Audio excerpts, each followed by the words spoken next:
guys, it's Ariana. Welcome back to my channel. So for tonight's video, we're going to be reading some more scary stories. So this is the part 2 of the There's Something in My Basement story. So I do have an update and I'm very excited to share it with you guys. I was going to post it yesterday, but I was way too busy yesterday. I was doing my bridal party boxes and I got way too carried away with trying to make the labels on the Prosecco bottles fit properly, and I lost track of time, so I didn't have a chance to film, but I am here now. I have my hair all curled. This is my natural hair, as you can tell by my roots. They are crazy. I have my party cup ready for Vegas. I leave tomorrow, so this is probably going to be the last video that I post until I'm back, but I'm back on Thursday, so it's really not that big of a deal. And I have my wicked candle in here, making the home smell like caramel apple. I'm super excited to read this update. It is very creepy, and it's very long. So this one's titled The Basement, number 2. A Sharp Downturn. And it's from the Reddit author Gator Swamp Witch in the No Sleep section. I made a mistake, a big mistake. If you didn't see my last story about my grandmother's basement, here it is. Or for now anyway. I'm strongly considering deleting the story and my whole account, just pretending none of this ever happened. Not that I think it's going to make a difference now. I had no intention of making a part 2. There shouldn't be one. This story should be said and done. Maybe if I write about what happened, it'll bring me some kind of healing, where I can finally move on from being a 30-year-old who sleeps with the lights on. I'm an idiot. My apologies in advance that this story will likely be less theatrical and well-written than my first. My brain is trapped in a fresh trauma haze. Or maybe it's just because I haven't slept in what feels like a lifetime. I'm not sure how to process what happened. I feel lost. I don't know what else to do besides just get it out of my head onto paper so I can make sense of this all. Anyway, enough rambling. Let's get on to what happened. Not long after I posted my first story, I got a call from my mom. She told me that my grandparents' house was back on the market, and since my grandparents have both passed, she really wanted to go and take a stroll down memory lane. That house has been part of our life since she was born, until they moved, so I could sympathize with her wanting to go back and relive it. I could tell by the emotional tone in her voice when she asked me to come with her that this was very important. I thought to myself that maybe this is a sign from the universe that it's time to go back and confront my fears. I'd just written the story about it, so maybe this was the last piece of the puzzle I needed to fully heal. I had this grand plan of how I'd stroll into the basement with all the confidence in the world, see nothing down there, conquer my fears, and move on with my life. It felt like the stars were aligning for me at this time. But right now, I really wish I'd chosen to interpret this differently. My mom set up a plan with the realtor to let us take about an hour to explore the house again, just the two of us at 2 p.m. the next day. We decided to make a lovely little day out of it. We went out to lunch together and we were having an amazing time checking out my mom's old neighborhood before our appointment. She told me all kinds of great stories about the kind of crazy things she used to do to have fun back in the hippie chip growing up days of the 70s, and things my grandparents I'd never known. But that's not what you're here for. When we stepped back into the house, it was amazing how similar it looked. A few of the rooms had been repainted and new carpet, but no structural changes had been made, so it still felt like my grandparents' old house. My mom and I spent a good while just walking around and reliving various memories of how the house used to look. Fond memories we had with my grandparents, my mom's stories of her and her brother's childhood shenanigans, and we were having a great time. I didn't even feel a tinge of fear about the basement. Finally, as it was getting closer to the end of our allotted time, I worked up some courage and I asked my mom if she would come down to the basement with me to face my fears head on. But she looked nervous. You're not worried about reliving what happened to you? You were shaken up for months, years, after what happened. I didn't think you'd ever want to set foot down there again after that. I responded that I didn't want to. I sighed heavily looking towards the entrance of the basement. But I think maybe it would be a healing experience to go down there and see just a plain old empty basement. My mom looked a little uneasy, but she agreed. I took the flashlight out of my bag and I headed down the stairs with my mom following close behind me. The basement seemed the most different out of anywhere else in the house. It still smelled like dust and mildew, but new shelves had been put up. The old workbench and fridge were both gone, and mostly everything had been cleared out except for a few random items here and there. I'd never seen it so empty. One thing that was still the same was the pull cord lights. Looking at them made me deeply uncomfortable. The memories were slowly creeping into the forefront of my mind, but I shook it off as best as I could. It's in your head. "You have to stop being like this." The basement was well enough lit since it was midday. Really, we didn't need a flashlight, honestly, but it made me feel safer. And the sun was shining in through all the windows. But I decided to click on the light anyway.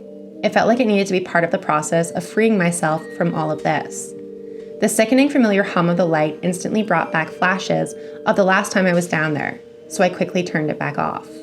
Just then, I heard a loud thump from behind me. It made me and my mom both jump. I could hear my heartbeat pounding out of my chest, but it wasn't the thump of some creature lurking in the darkness. It was the thump of a book, falling off the shelf on the other side of the basement. We exchanged weirded out glances at each other before cautiously walking over. The book was simple looking. It was old, dark brown, leather-bound journal with a matching string to tie it shut. There were random corners of pages sticking out all over, like it wasn't completely bound together. It didn't look to have any dust on it, which was unusual since all the other books on the shelf it had fallen from were covered in a thick layer of cobwebs hanging off of them. I could see the spot from where it fell. There was a gap dead in the middle of the other books. The other surrounding books were just regular books you'd see at a library. A few romance novels, a couple of books about old cars, maintenance, and repair manuals for appliances. There was nothing particularly special about them, which made this one seem even weirder. My mom and I exchanged concerned glances at each other. There was no reason for this book that was in the middle of the shelf that was backed up against a wall to fall. It wasn't like it fell off at the end either. It came out of the middle of the other books. There wasn't any places for things to be hiding in the darkness right now, but that did little to ease the tension in the air. As I looked at the book, I started to feel a powerful urge to pick it up. Did the book have answers? Did someone want me to read something in it? What if it was a sign from my grandmother or something? I think maybe we should go back upstairs, my mom said as I started leaning down to pick up the book. That snapped me out of the momentary trance I was in. After all I'd been through, was I really stupid enough to pick up a mysterious, creepy book that had just fallen by itself? What was wrong with me? Was I really about to engage with whatever fuckery was going on in those most traumatic places in my life? I was becoming the person in the horror movie everyone always calls an idiot. Yeah, I think that's probably a good idea. We left the book on the ground where it fell and quickly headed out of the house and got back in the car. Our allotted hour was almost up anyway at that point. On the car ride back to my mom's house, I felt horrible that my plans to conquer my fears had completely ruined the mood of the trip. We drove in silence for a while before I finally spoke up. I asked her what she thought about that. My mom didn't turn to look at me, and she said that it was weird. She seemed very off, but I couldn't place my finger on what was going on with her. I could tell she was deep in thought for the rest of the car ride. I made a couple of attempts to try to bring up happier memories, but my mom wasn't getting back into the way she was before. She'd smile and nod and add a few short sentences here and there, but I could tell just things were off. I apologized to my mom, saying that I didn't think anything weird was going to happen. I thought I'd just look at it, realize it was a basement, and then we'd be good. I then asked her if anything happened to her when she lived there. She paused before sighing. I guess I can tell you now that you're an adult. I never wanted to bring it up when you were younger because of what you went through. My mom went on to explain that when she was a teenager hanging out with friends, her door flung open so hard it ricocheted off the wall when no one was there. Her brother swears up and down to this day it wasn't him. Then she told me one night she had woken in the middle of the night to a tall, dark, lanky figure standing just past the end of her bed staring at her. She said she felt completely paralyzed with fear. She gathered the courage to raise up her hands and make the sign of a cross at it, and it vanished. She moved out not long after that, but she said she never saw it again. I wasn't sure if there was any connection to what had happened to me in that basement, but it was definitely really strange and disturbing. I could hear the familiar lump of fear stuck in her throat, while she recounted the story that I had written the first time that I posted. I wanted to press her for more information, but it felt like I'd done enough damage for this day. I really didn't want this to ruin an overall pleasant day with my mom. Eventually, we shook off the weird vibes and enjoyed the rest of our day hanging out together, but it stayed in the back of my mind. That night, I had a nightmare.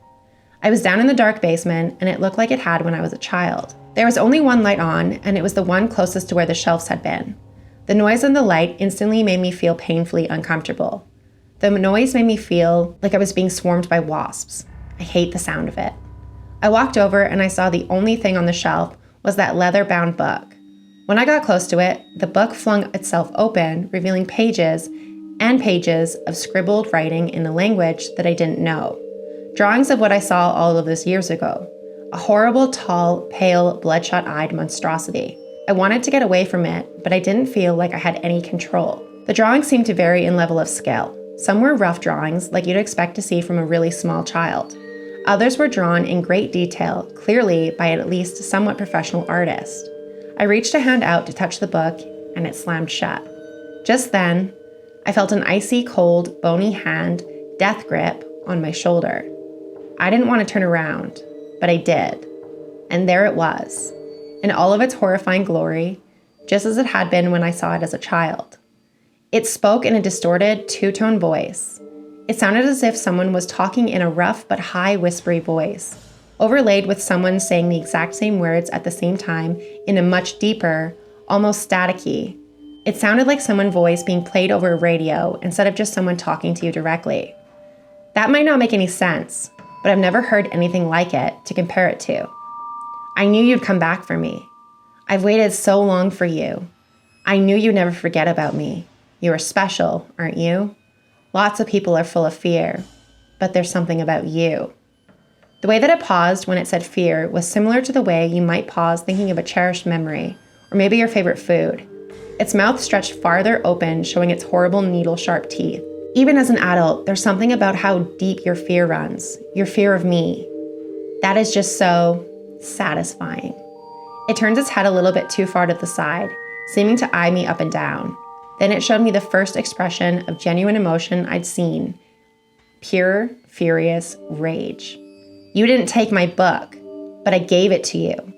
You wanted answers, and I've given them to you. How dare you disrespect me that way? You have no idea what I can do. Suddenly, I returned to consciousness. I was standing in my bedroom facing the dark, empty hallway of my own house. My breathing was shallow and shaky as I looked around, wildly expecting to see that thing standing behind me somewhere. And then my eyes met it. There was the book, sitting in the middle of the hallway, being illuminated by the small nightlight I had there. It looked like someone had placed it there intentionally, open. I wanted to slam the door shut and scream, but I felt a powerful compulsion to go towards it. I felt like I had no choice. It was never going to leave me alone, no matter what, so why not look? What more did I have to lose? I stood over the book and I looked at the open page. There was a drawing of the creature. My drawing. I drew it shortly after the incident as a child, and I threw it in the trash immediately. But there it was, all wrinkled up and attached to the page. On the other side of the drawing was a bunch of script I wasn't familiar with. There were strange symbols and crude sort of drawings around it. I unintentionally gasped as the pages began flipping wildly as it had in my nightmare. It abruptly stopped on a page that read, "Once it has you, it will never let you go." Just below that was written in almost illegible handwriting stained in what looked like tears. If you're reading this, may God have mercy on your soul. He has abandoned me. Maybe he has abandoned us all. I felt like I'd been hit by a freight train. I slowly backed up into my room, not wanting to take my eyes off the book. I knew nothing good was going to happen next. I tried everything in my power to not feed into this, to not be afraid. But that's really easier said than done. Then I heard it. A deep, raspy groan, followed by the sounds of its horrible body popping and cracking as it moved behind me. I felt all of the color drain out of my face. But then the same powerful form of self-preservation took a hold of me as it had when I was a child. I turned around to face it and I began to yell, "You are nothing." I was yelling at nothing, except my very confused partner, who was now awake and looking at me with justifiable concern and confusion. I whipped around to show him that there was nothing there. I was fucking losing it. Had I still been dreaming until just now? Whether I was being stalked or just losing my fucking mind, I knew I was in trouble. I sat down on the bed next to my partner. I think I'm losing my grip on reality. He sat up and talked to me for a little bit. I explained the dream, the book, what happened at my grandparents' house. I wanted someone to give me answers and comfort me that all of this made sense somehow. My partner leaned over and hugged me, putting his head against my shoulder, and whispered, "I'll never let you go." "What did you just say?" I felt the pit in my stomach come back at full force as he started holding me more forcefully. I tried to push him back and look at him, but he tightened his grip harder. I said, "I'll never let you go." The voice wasn't my partner anymore. I felt the warmth of his embrace go cold. I looked down at the shoulder I was being pressed against, and it wasn't my partner's. It was the all too familiar, pale, bony, deathly cold shoulder of that thing. I tried to struggle and get away, but the harder I struggled, the tighter its grip became. It was holding me so tight, I thought maybe it was trying to absorb me. You should have listened to your instincts about the monsters in the dark. And now, no one will believe you. No one is coming to help you. Everyone will think you've gone insane and lock you away, just like the others. And even then, I will have you. I will always have you. Nothing can keep you from me. I tried again to escape the embrace, but I felt so much weaker than I'd ever felt before. I felt the life was draining out of my body as the grip holding me continued to become stronger. I tried to move my hands to make the sign of the cross, like my mom did, but I couldn't move. I felt like I was being pressed against dry ice. It was becoming hard to breathe. I was starting to feel like I might lose consciousness at any moment. I felt his words were inside my brain, clawing and tearing it apart from the inside out. I continued to try with all I had left to struggle, but I felt my body going limp. This is it, I thought to myself. This is how I'm going to die. I was prepared to accept my fate and let go of hope when I heard glass shattering and a bright light suddenly fill the room. It was my partner. I heard a loud, furious hiss of a groan, and then suddenly, I felt my body release from the grip of death. The thing just vanished into the air before either of us could process what the fuck just happened. I turned to look at my partner, who was standing next to the light switch with his jaw on the floor. I'd never seen him look like that. He's a very rational person, and he certainly didn't get scared easily. The kind of guy who laughs during horror movies because of how ridiculous he thinks they are. All around the floor in front of him were shards of glass from the glass of water he dropped when he saw it. He quickly jumped over the glass and ran to me. I almost wanted to push him away after what just happened, but I knew this time it was him, for real. Do I call the police? Are you okay? Do I need to get an ambulance? He pushed back to get a good look at me. I didn't know what I looked like at the moment, but I could tell by the look on his face I was in bad shape. He was clearly terrified. After some discussion, he did end up taking me to the ER to get me checked out. My body temperature, heart rate, and blood pressure were all distressingly low, or so they told us. As the nurse and doctors were whispering around and giving me looks of concern and shooting my partner weird, judgmental looks, I had deep purple and blue bruises where the creature had been holding me. The nurse informed me I also seemed to have fairly severe frostbite in some places of the bruises. My skin looked like it was becoming necrotic where it touched me. I imagined if my partner hadn't been as attentive and so distraught looking, they might have assumed he did this to me. They asked me a lot of questions, but I kept my answers as vague as possible. I said I woke up like this, and that was all I knew. My partner followed suit when questioned. I wasn't about to get myself locked up in a mental hospital for telling the truth. I'm sure even if my partner attested to what we saw, they would have called it a shared delusion. I mean, what person in their right mind would believe any of this? I don't even know if I believe it, and I'm the one that happened to. My brain felt like it was full of static and far away. I couldn't form any real thoughts. I'm still struggling with it. My brain just kept flashing between images of that thing, the feeling of it draining the life out of me, and that awful fucking distorted voice. They made me stay overnight so they could work out the best treatment for my wounds. Thankfully, my partner stayed and they let me keep the lights on in my room, since it was just me. But it did very little to make me feel safe. Neither me or my partner slept at all that night. Nothing feels safe. As I'm writing this, I'm sitting with my back jammed up against the wall and every light on in the house. I've started hoarding flashlights and any other kind of portable lights. I've been putting them up over every inch of the house. I don't think I've really slept since this happened. I'm trying to figure out how to attach a super bright flashlight directly to my skin or something. I'm at the point where I'd cut off my head to replace it with a flashlight, if that was an option, or pump myself full of radioactive material until I'm lit up like the 4th of July. Anything would be better than feeling like this. The parts of my skin where it touched me haven't healed, as far as I can tell. They told me I might need a skin graft where it was the worst, but I don't think it's gonna matter. Nothing matters anymore. The only thing I know for sure now is that whatever that thing is, it doesn't like the light, and I don't think it'll ever leave me alone. It'll always be waiting for me to slip up and step into the darkness. I worry that even if I die without seeing it again, it'll be waiting for me on whatever the other side of this life is. If it does come for me again, I don't think I'll be lucky enough to be telling you the story of what happens. I'm running out of time. I can feel it. And that's how they ended the story. So the author has told me that they are working on a third part to that story because it's very creepy and very well written. So it might take some time for them to completely finish the story, but that is really creepy and that doesn't quite feel like the ending. So I really am curious to see where the rest of the story goes, but oh my God, that story was wild. So thank you so much to this author for allowing me to read their story. Their story is so well written, like I said, it's very creepy. And this is exactly why I broke it up into 2 parts, because we are already at the 24-minute mark and I just can't put that all into one video. I know you guys want me to do longer videos, but I film in 4K and I film on a Sony mirrorless camera, and my camera overheats if I film for that long. So this would have been like a 40 to 50 minute video if I had all left it as one long video, and that's just too much. Plus, trying to edit that all out and editing all of the parts where I can't read is really, really painful for me. So trying to do that for like 15 minutes would just be too much. So this is why I make shorter videos. I know you guys want longer videos, but I can only really do about 20 to 30 minutes max per video. So I'm sorry if you guys want longer videos, but I have like over 600 videos on my channel. You guys can go watch all of my videos. I have tons of spooky videos up.